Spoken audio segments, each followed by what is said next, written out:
Yes. All right, let's give this one a shot. So the first thing I would do is rewrite this as powers.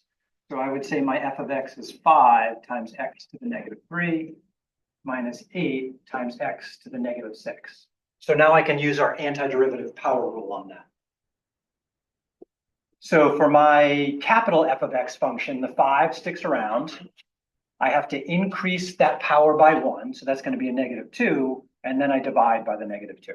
That's what our anti-power rule says. Minus the 8 multiple hangs on, times x, increase the power by 1 gives me negative 5 for the power, and then divide by the negative 5. Catch, there could have been an added constant that I don't know about. Yeah. So that's where this piece of information comes in right there. So I think this is my f of x with this mystery there, and this gives me information to solve the mystery. So this says plug in 1, set it equal to 0, that'll tell you what your constant is. So if I plug in 1 here, I'm going to get negative 5 halves times 1 to the negative 2. Negative times a negative is going to give me plus 8 fifths times 1 to the negative 5 plus c equals 0. Well, 1 to any power is 1.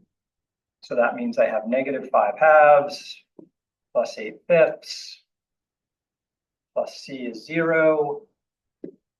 Combining those, denominator's 10, numerator is 2 times 8 is 16, 5 times 5 is negative 25.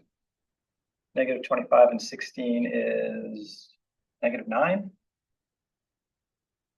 Negative 9/10 plus c is 0. So I add that to the other side, and this tells me my constant should be positive 9/10. Sometimes the constant ends up being 0, sometimes it ends up being some number. It just depends. If we don't have information like this, then we're kind of stuck with that plus c. Can there be multiple constants? Can there be multiple constants? Not for a given information like that. If you're given this specific point, that narrows down what the constant is. Because what the constant means, let me show you what this looks like graphically. This is kind of interesting. Desmos calculator. Let's just pick something easy. Like if I said the function we're playing with was 2x plus 1. Then the antiderivative of that, I'm going to call it a of x. All right, let's actually put a c in here. Let's put c equals 0 to start with. And then the antiderivative function for that would be equal to x squared plus x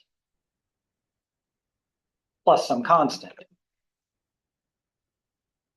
And what the constant does, check this out, is it just shifts that function up and down. Is what it does. So if somebody tells me a specific point on the curve, then I know where up or down that function has to be.